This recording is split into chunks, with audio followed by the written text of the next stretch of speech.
우리 함께 하나님의 말씀 보도록 하겠습니다. 하나님의 말씀은 신약성경 히브리서 8장 1절에서 마지막 절까지입니다. 신약성경 360페이지 히브리서 8장 1절부터 마지막 절까지 저와 여러분이 한 절씩 교독하도록 하겠습니다. 지금 우리가 하는 말의 요점은 이러한 대제사장이 우리에게 있다는 것이라. 그는 하늘에서 지극히 크신 이의 보좌 우편에 앉으셨으니 성소와 참 장막에서 섬기는 이시라. 이 장막은 주께서 세우신 것이요 사람이 세운 것이 아니니라. 대제사장마다 예물과 제사 드림을 위하여 세운 자니 그러므로 그도 무엇인가 드릴 것이 있어야 할지니라. 예수께서 만일 땅에 계셨더라면 제사장이 되지 아니하셨을 것이니 이는 율법을 따라 예물을 드리는 제사장이 있음이라.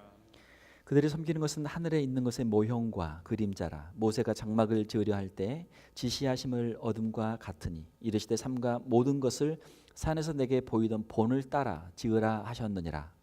그러나 이제 그는 더 아름다운 직분을 얻으셨으니 그는 더 좋은 약속으로 세우신 더 좋은 언약의 중보자시라. 저 첫 언약이 무흠하였더라면 둘째 것을 요구할 일이 없었으려니와 그들의 잘못을 지적하여 말씀하시되 주께서 이르시되 볼지어다 날이 이르리니 내가 이스라엘 집과 유다 집과 더불어 새 언약을 맺으리라. 또 주께서 이르시기를 이 언약은 내가 그들의 열조의 손을 잡고 애굽 땅에서 인도하여 내던 날에 그들과 맺은 언약과 같지 아니하도다. 그들은 내 언약 안에 머물러 있지 아니하므로 내가 그들을 돌보지 아니하였노라. 또 주께서 이르시되 그날 후에 내가 이스라엘 집과 맺을 언약은 이것이니 내 법을 그들의 생각에 두고 그들의 마음에 이것을 기록하리라. 나는 그들에게 하나님이 되고 그들은 내게 백성이 되리라. 또 각각 자기 나라 사람과 각각 자기 형제를 가르쳐 이르기를 주를 알라 하지 아니할 것은 그들이 작은 자로부터 큰 자까지 다 나를 알미라. 내가 그들의 불의를 긍휼히 여기고 그들의 죄를 다시 기억하지 아니하리라 하셨느니라. 새 언약이라 말씀하셨음에 첫 것은 낡아지게 하신 것이니 낡아지고 쇠하는 것은 없어져 가는 것이니라. 아멘. 오늘 우리 함께 읽으신 말씀 히브리서 8장을 가지고 새 언약의 대제사장이라는 제목으로 말씀을 나누도록 하겠습니다. 제가 이거 프린트를 하나 해왔는데 다 가지고 계신가요? 다 받으셨나요? 혹시 못 받으신 분? 혹시 남은 거 있나요? 누가 좀 나눠주세요. 남은 거 있는 분들. 네. 오늘 우리 함께 읽은 히브리서는 히브리인들에게 보내는 편지죠. 히브리 유대인들이죠. 유대인들은 구약의 율법을 가지고 있고 구약의 제사 제도를 가지고 있던 사람들이죠. 지금 우리 식으로 말하면 유대인이고 유대교에 충실한 사람이죠. 만약에 구약만을 알고 구약의 율법에 따라서 구약적인 신앙생활을 한다면 그것은 유대교죠. 기독교가 아니죠. 우리 기독교는 신약의 말씀을 우리가 믿고 또 신약의 예수 그리스도를 우리가 구주로 영접하고 신앙생활을 하는 것이죠. 구약과 신약의 차이가 있습니다. 자, 오늘 새 언약의 대제사장이라는 제목인데요. 새 언약이 있으면은 옛 언약이 있는 것이죠. 자, 오늘 본문 말씀을 통해서 옛 언약의 제사장들과 구약 시대의 제사장들과 새 언약의 대제사장이신 예수 그리스도를 우리 한번 비교하면서 예수 그리스도가 누구신지 하는 것을 우리가 한번 살펴보도록 하겠습니다. 히브리서를 기록한 목적은 그 당시 이제 유대인들로부터 많은 핍박이 있었거든요. 그래서 크리스찬들 가운데 특별히 유대교에서 예수 그리스도를 믿는 유대교 신자들 가운데서 다시 유대교로 돌아가려고 하는 사람들이 있었어요. 그들에게 구약의 제사 제도로 다시 돌아가지 마라. 예수 그리스도가 누구신가? 예수 그리스도의 그 속죄의 은혜에 대해서 말씀하면서 예수 그리스도를 우리가 끝까지 믿고 온전히 신뢰할 것을 여기서 말씀하고 있는 것이죠. 자, 구약의 제사장과 신약의 대제사장 예수 그리스도의 차이를 우리 한번 보면요. 제사장의 직분의 차이가 있죠. 구약 시대 제사장은 율법을 따른 제사장이죠. 출애굽기에 보게 되면은 어떤 사람들을 제사장으로 세울 것인지 레위 자손들 그 중에서 아론의 자손들을 제사장으로 세울 것을 말씀하고 있죠. 구약에서 다 말씀하고 있어요. 그래서 4절에 보게 되면은 이는 율법을 따라 예물을 드리는 제사장이 있음이라. 율법을 따라서, 구약에 있는 율법에 따라서 제사장의 직무를 행하는 것이죠. 자, 예수 그리스도는 어떻습니까? 예수 그리스도는 구약의 제사장보다 더 아름다운 직분을 가지고 계시고, 그 직분은 바로 더 좋은 언약의 중보자이시다라고 하는 것이죠. 6절에 보게 되면 이제 그는 예수 그리스도죠. 예수 그리스도는 더 좋은, 더 아름다운 직분을 얻으셨으니 그는 더 좋은 약속으로 세우신 더 좋은 언약의 중보자시라. 중보자, 하나님과 우리 사이에 미디에이터, 그 중간에서 우리를 하나님께로 인도하는 그런 역할을 하시는 분이죠. 물론 구약 시대의 제사장도 하나님과 죄인 사이에서 제사를 드림으로 인해서 중보의 역할을 했습니다. 그러나 그것은 부분적이고 제한적이죠. 구약 시대의 제사의 방법을 보게 되면 어떻습니까? 12절에 보게 되면은 송아지와 염소로 했다라고 돼 있죠. 12절이 아니네요. 9장 12절이네요. 9장 12절. 프린트. 예. 자, 9장 12절에 보게 되면은 염소와 송아지의 피로 제사를 드렸다라고 되어 있죠. 염소와 송아지, 동물의 피를 가지고 제사를 드렸어요. 구약 시대에는 이 짐승을 가지고 그 피를 가지고 제사를 드렸어요. 그런데 신약 시대는 어떻습니까? 신약 시대는 예수 그리스도는 히브리서 9장 12절에 보게 되면은 오직 자기의 피로 영원한 속죄를 이루사 단번에 성소에 들어가셨느니라. 구약 시대에는 짐승의 피로 제사를 드렸지만 신약 시대에는 예수 그리스도의 피로 이 제사를 드린 것이죠. 자, 여기에 차이가 있는 것이죠. 또한 제사를 드린 그 장소를 보게 되면은 11절에 보게 되면 8장 9장 11절이네요. 제가 이걸 미리 해놨나요 여기다. 자, 9장 11절을 보게 되면은 그리스도께서는 장래 좋은 일의 대제사장으로 오사 손으로 짓지 아니한 것, 곧 이 창조에 속하지 아니한 더 크고 온전한 장막으로 말미암아 이렇게 돼 있죠. 구약 시대의 제사는 어디서 드렸습니까? 손으로 지은 땅에 있는 성소에서 제사를 드렸죠. 구약 시대에 보게 되면은 먼저 성막이 있었어요. 텐트가 있었고 태버나클이 있었고, 그 다음에 성전 건물을 지어서 템플이 있었죠. 사람들이 손으로 지은 땅에 있는 그 성소에서 제사를 드렸죠. 자, 예수 그리스도의 제사는 어디에서 드렸습니까? 9장 12절에 보게 되면은 9장 11절. 이렇게 실수가 많네요. 9장 11절. 이걸 처음으로 좀 만들어서 나눠주려고 했더니 급하게 만들었더니 실수가 많네요. 인간은 실수가 많습니다. 인간은 실수가 많아요. 자, 9장 11절. 손으로 짓지 아니한 것, 곧 이 창조에 속하지 않은 더 크고 온전한 장막에서 속죄의 제사를 드렸다라고 되어 있죠. 사람의 손으로 짓지 아니한 하늘의 성소. 12절에도 있네요. 12절에 단번에 성소에 들어가셨느니라. 이 성소는 하늘에 있는 성소죠. 11절과 12절에 9장 11절 12절에 구약의 제사는 인간 제사장이 동물의 피를 가지고 땅에 있는 성소에서 제사를 드린 것이고, 신약에 있는 예수 그리스도의 이 제사는 예수 그리스도께서 자신의 피를 가지고 하늘 성소에 들어가셔서 거기에서 제사를 드렸다라고 하는 것이죠. 그러므로 그 제사의 효력을 보게 되면은 9장 25절에 보게 되면 대제사장이 해마다 다른 것의 피로서 성소에 들어가는 것 같이 제사장들은 동물의 피를 가지고 땅에서 제사를 드리기 때문에 그 제사의 효력이 어때요? 한계가 있단 말이에요. 유한해요. 그래서 죄를 다시 지으면 다시 또 제사를 또 드려야 돼요. 그리고 또 제사를 다음에 죄를 또 지으면 제사를 또 드려야 돼요. 계속 반복적으로 드려야 돼요. 일시적이고 반복적이죠. 구약의 제사는.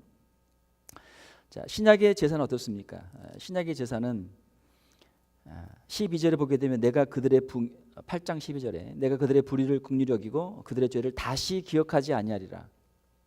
다시 기억하지 아니하리라.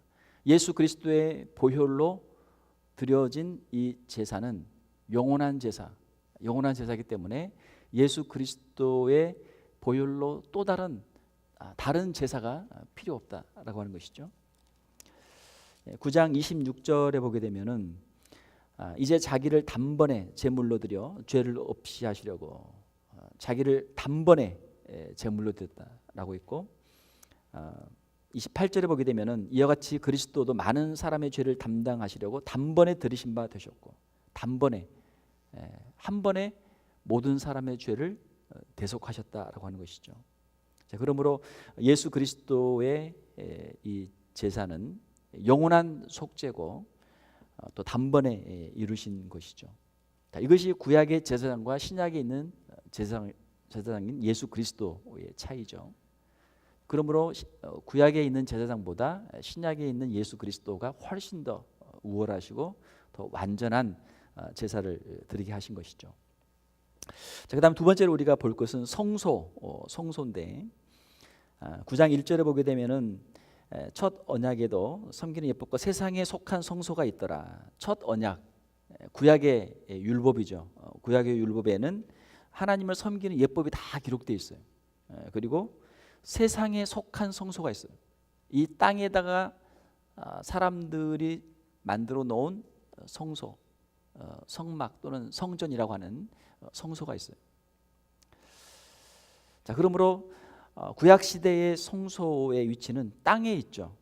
땅에 있고 세상에 속해 있죠. 9장 1절에 있는 것처럼 세상에 속한 성소. 자, 반면에 예수 그리스도께서 제사를 드리신 그 성소의 위치는 9장 11절에 있는 것처럼 그리스도께서는 장래 좋은 일의 대제사장으로 오사 손으로 짓지 아니한 것 곧 이 창조에 속하지 아니한 더 크고 온전한 장막으로 말미암아 사람들이 손으로 지은 것이 아니죠. 하늘에 있는 것이죠. 성소의 제작자는 이 구약 시대의 성막 또는 성전은 8장 2절에 보게 되면 성소와 참 장막에서 섬기는 이시라. 이 장막은 주께서 세우신 것이요 사람이 세운 것이 아니니라. 구약 시대의 성소는 사람들이 세웠단 말이에요. 사람들이 만들었어요. 그러나 예수 그리스도가 들어가서 제사를 드린 그 성소는 사람들이 세운 것이 아니고 주께서 친히 세우신 것이다. 이 차이가 있는 것이죠. 그 성소에 차이가 있죠. 그러므로 성소의 성격을 보게 되면은 구약 시대의 성소, 성막 또는 성전이라고 하는 것은 8장 5절에 있는 것처럼 그들이 섬기는 것은 하늘에 있는 것의 모형과 그림자라.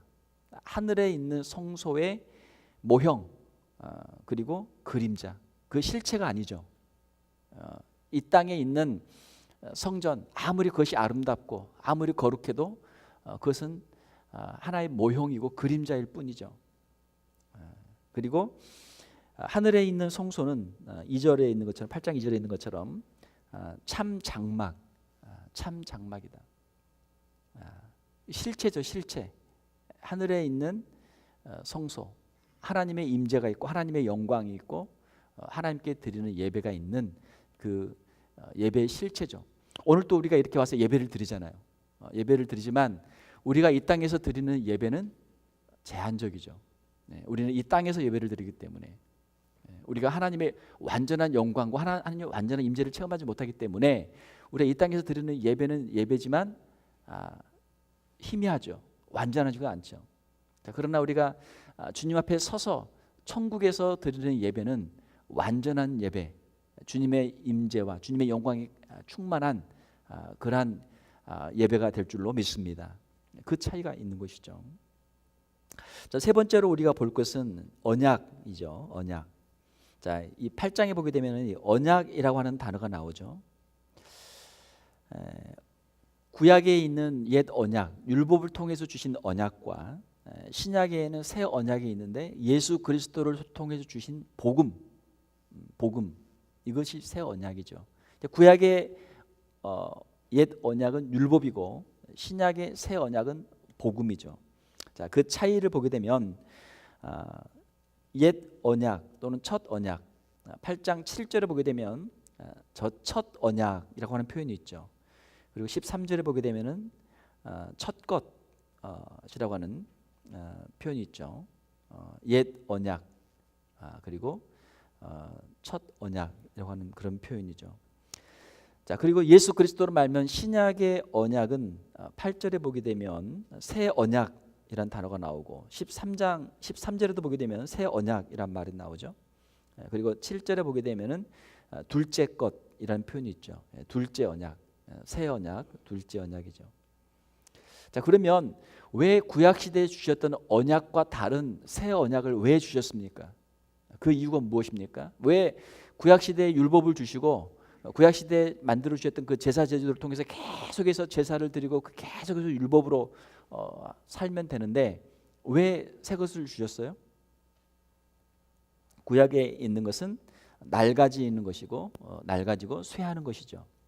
13절에 보게 되면 새 언약이라 말씀하셨으며 첫 것은 날가지게 하는 것이니 날가지고 쇠하는 것은 없어져 가는 것이니라. 구약에 하나님께서 율법을 주셨는데 그 율법은 완전한 것이 아니란 말이에요. 그것은 부분적이고 제한적이고 그것은 낡아지는 그러한 언약이죠. 하나님께서는 우리를 구원하실 때 하나님의 그 긴 하나님의 구속의 역사 속에서 시간을 두고 하나님이 이루시는 것이죠. 아담과 하와가 범죄한 후에 하나님께서 바로 인류를 바로 하나님이 회복시키시는 것이 아니고 하나님의 그 긴 역사 속에서 하나님께서 계시를 보여주시고 선지자들을 통해서 언약의 말씀들을 주시고 그리고 하나님의 정하신 때 예수 그리스도를 보내주셔서 이 구원을 이루도록 하신 것이죠. 우리가 하나님이 하신 일을 다 이해할 수는 없죠. 그렇지만 우리가 성경의 역사를 보게 되면 인류의 역사를 보게 되면 하나님께서는 우리의 생각보다 훨씬 더 크고 높고 깊게 하나님의 구원의 역사를 이루어 가신 것이죠.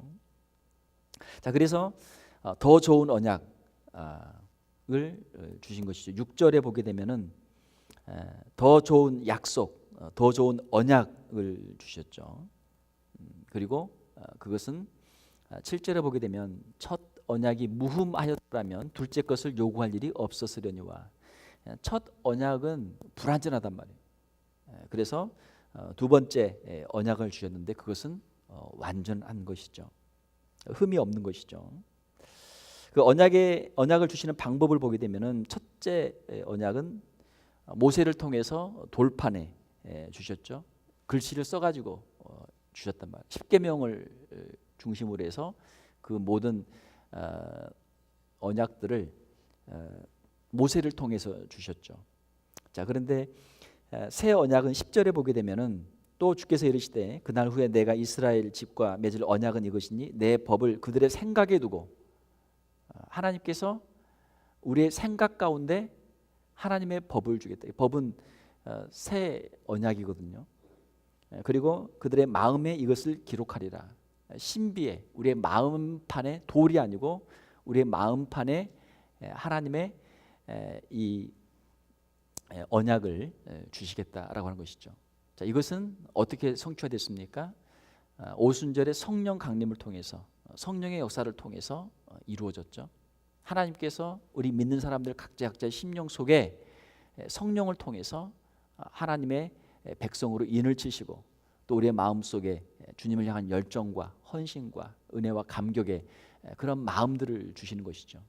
자, 그래서 우리가 구약을 대표하는 것은 율법이에요. 율법은 무엇입니까? 이것을 해라. 이것을 하면 복을 받고 이것을 안 하면 벌을 받는다. 이게 율법이에요. 율법. 우리가 우리 신앙생활 할 때도 마찬가지고 우리 자녀들을 키울 때도 우리가 자칫 잘못하면 율법적으로 우리 신앙생활 할 가능성이 굉장히 많아요. 율법은 어떻습니까? 율법은 사람들을 이렇게 감시한단 말이에요. 잘하나 못하나 보고 있고 또 어떤 기준이 있어가지고 그걸 가지고 계속 평가를 해요. 그게 율법이에요. 율법을 가지고 신앙생활 하면은 잘하는 것 같지만 그게 고단하죠. 힘들죠. 왜요? 우리 인간은 완벽하지 못하기 때문에 율법을 통해서 자신의 의를 완전하게 세울 사람이 없기 때문에 율법을 가지고 신앙생활하면은 결국은 드라이해지고 건조해지고 메마르고 무너지게 되죠. 자녀들을 양육할 때도 마찬가지죠. 자녀들을 양육할 때도 부모가 엄하게 자녀들을 키우면 자녀들이 그 부모에 대해서 두려움을 갖게 돼요. 두려움을 갖게 돼. 그러니까 자녀들이 점점 부모로부터 멀어진단 말이에요. 그러나 부모가 자녀를 은혜로 자녀들을 키우게 되면 부모는 내가 잘못해도 나를 용서하는 분이고 또 내가 넘어졌을 때 나를 일으켜 세워주는 분이고 넘어졌는데 더 혼내는 사람이 있어요. 왜 조심해야지 조심 안 하고 넘어졌어. 넘어져서 울고 있는 애를 더 혼내는 사람들이 있잖아요. 그렇게 하지 말고 넘어졌을 때는 일으켜 세워주고 닦아주고 약을 발라주고 그렇게 해야죠. 그러니까 구약의 율법과 신약의 복음의 차이예요. 신약에서는 예수 그리스도께서는 연약한 자들에게 찾아오셔서 그들을 고쳐주시고 싸매주시고 죄인들을 용서하시고 그들을 다시 회복시켜 주시는 것이죠. 사랑하는 성도 여러분, 우리의 신앙생활에 율법적인 신앙생활이 아니고 은혜로 복음적인 신앙생활을 하는 저와 여러분들이 되시기를 주님의 이름으로 축원합니다. 율법적인 것은 다른 사람의 흠을 찾아서 그것을 정죄하는 거예요. 그걸 정죄하는 거예요. 그러나 은혜는 그 사람의 약점이 있으면 그것을 싸매어주고 그걸 치료해주고 그것을 덮어주는 것이죠. 자, 언약의 방법이 돌판해 줬어요. 구약 시대는. 그러나 신약 시대는 우리의 마음에 줘요. 우리의 마음에 예수 그리스도의 십자가의 은혜를 체험하게 하고 예수 그리스도를 통해서 영생의 소망을 품도록 우리 마음 속에 은혜를 주시는 것이죠. 자, 그렇게 해서 우리가 신앙생활할 때 똑같은 것을 해도 전혀 다른 신앙생활이 되는 것이죠. 율법적인 신앙생활은 주일을 성수해야 된다. 그러면 시간을 재놓고 지금부터는 이제 주일이니까 지금부터 주일 성수를 해야 돼. 시간이 딱 지났으니까 이때부터 마음대로 해도 돼. 이게 율법적인 신앙생활이거든요. 자기가 그걸 했으면은 굉장히 아주 프라우드하고 생각하고 자기를 자랑하고 그걸 잘못하는 사람이 있으면 그 사람을 또 그걸 정죄를 하고 이게 율법적인 신앙생활이에요. 그러나 은혜의 복음적인 신앙생활은 어떻습니까? 똑같이 주의를 지켜도 거기에는 감사가 있죠. 거기에는 기쁨이 있죠. 거기에는 자원함이 있죠. 사랑하는 성도 여러분, 우리의 신앙생활이 의무적인 강제적인 율법적인 신앙생활이 아니고 우리가 자원하는 마음으로 감사하는 마음으로 우리가 하나님께 드리는 그러한 신앙생활이 되기를 주님의 이름으로 축원합니다. 지난주에 우리 강사로 오셨던 이제 심수 목사님하고 제가 식사하면서 또 라이드하면서 개인적으로 좀 이야기를 이렇게 할 그런 기회가 있었는데요. 그런 얘기를 하세요. 본인이 교회를 개척해서 목회를 22년 동안 하셨는데 목회를 잘하셨어요. 잘하시고 이제 은퇴를 하셨는데 지금 은퇴하고 나니까 이 아침 시간이 너무 좋다라는 거예요. 무슨 말이냐면 목회할 때는 새벽 예배를 해야 되니까 피곤해도 새벽 예배를 나가야 되고 얼마나 힘들어요. 목사님이 안 나오면 어떡해요. 지금 다들 교인들이 와서 기다리고 있는데 의무적으로 해야 돼요. 의무적으로 반강제적으로. 물론 목사님도 새벽 예배를 사모하고 또 새벽에 기도하고 싶고 해서 새벽 예배를 하지만 이것이 자기가 그냥 하고 싶을 때만 하는 게 아니고 몸이 힘들어도 하기 싫어도 해야 된단 말이에요. 그러니까 그런 의무감에 할 때가 당연히 있죠. 왜 없겠어요, 사람인데. 그런데 지금 이제 목회를 은퇴하고 아침 시간 그냥 본인이 그냥 자유롭게 하면서 하니까 너무 좋다라는 거예요. 너무 좋다. 그 말씀을 들으면서 저도 은퇴만 해봐라.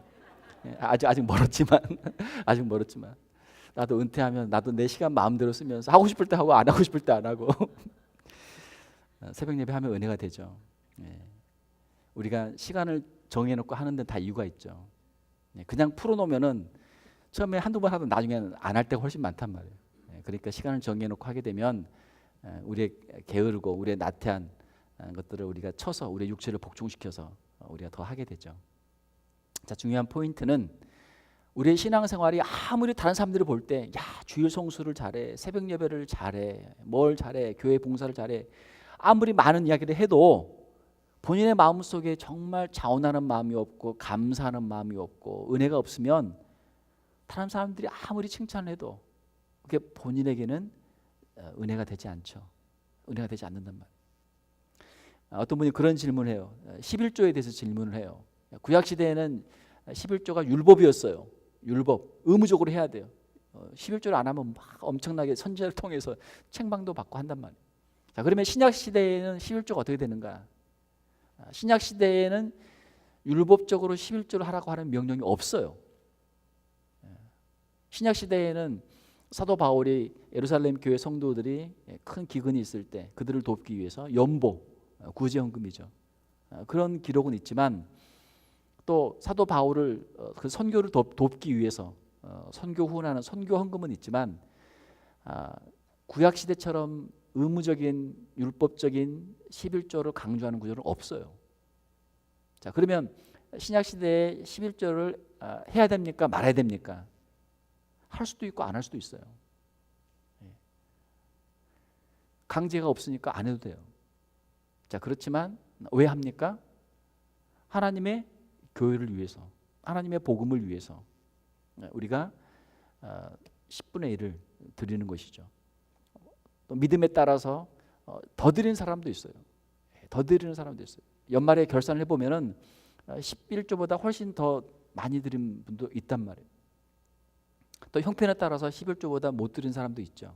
11조를 못 드리면 내가 11조를 못 드렸으니까 나는 신앙이 없나? 나는 신앙생활 잘못하고 있나? 나는 하나님께 기도해도 하나님이 응답 안 해주실 거야. 그런 생각을 할 필요 없단 말이에요. 우리가 각자 자원하는 마음으로 우리가 하나님께 헌물을 드리죠. 드리는데 이제 11조면은 어느 정도 우리 신앙생활에 있어서 우리가 교회를 섬김에 있어서 하나의 어떤 가이드라인이지 그게 율법은 아니죠.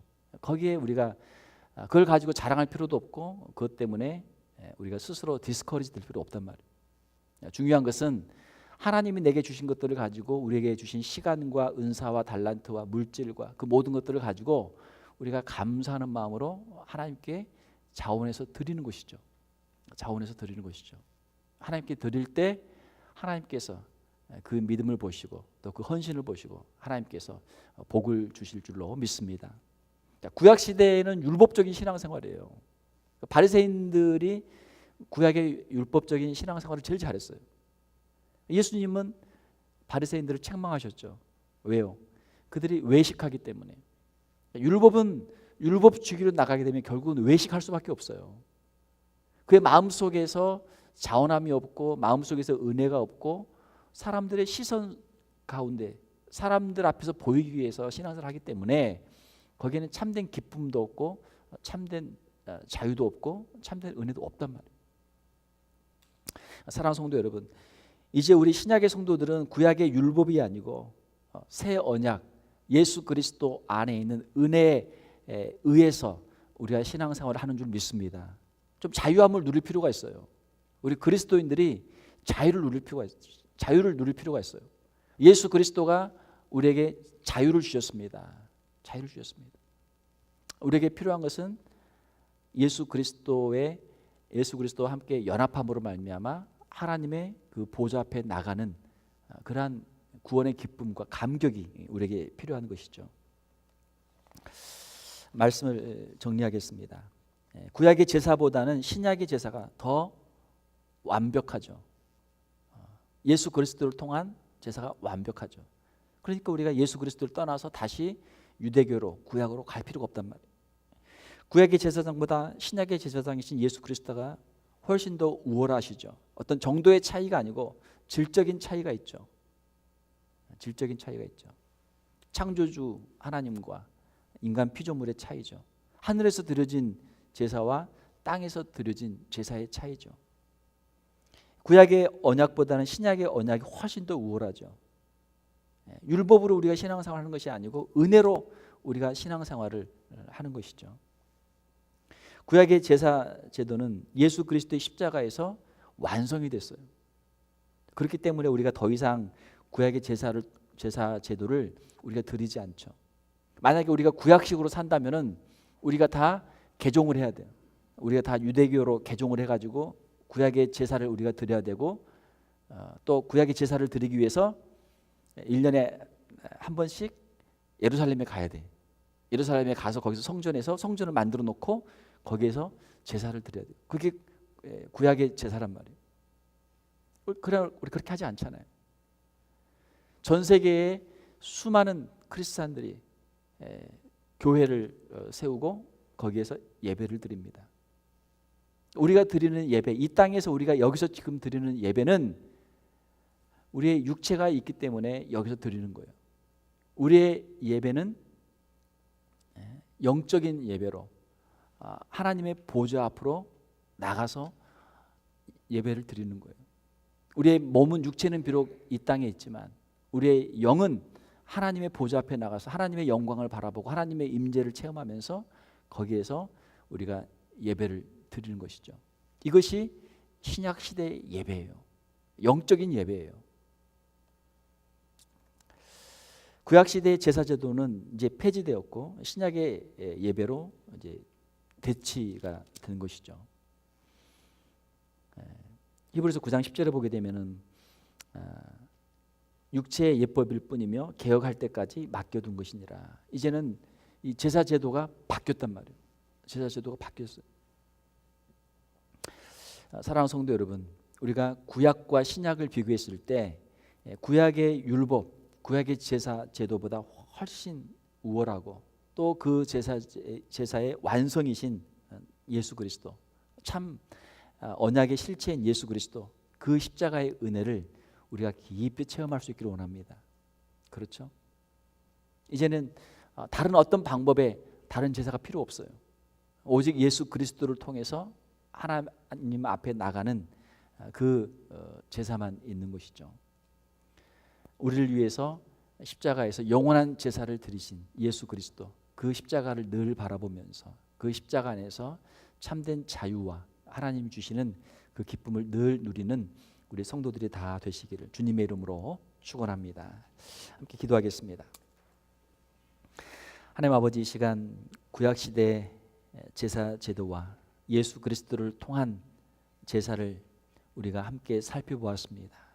구약 시대 제사장들이 아무리 짐승을 많이 잡고 그 피를 드려도 그 제사는 유한하고 제한적이며 일시적인 것들을 우리가 알고 있습니다. 예수 그리스도의 그 십자가의 보혈로 우리의 모든 죄를 사하시며 우리를 영원하신 하나님의 보좌 앞으로 인도하시는 그 십자가의 은혜를 깊이 체험하는 우리 성도들이 다 되게 하여 주시옵소서. 예수 그리스도의 십자가를 붙잡게 하시고 그 안에서 참된 죄사함을 누리게 하시고 하나님이 주신 기쁨과 평강을 누리는 우리 귀한 성도들 다 되게 하여 주시옵소서. 거룩하신 우리 주 예수님 이름으로 기도하옵나이다. 아멘.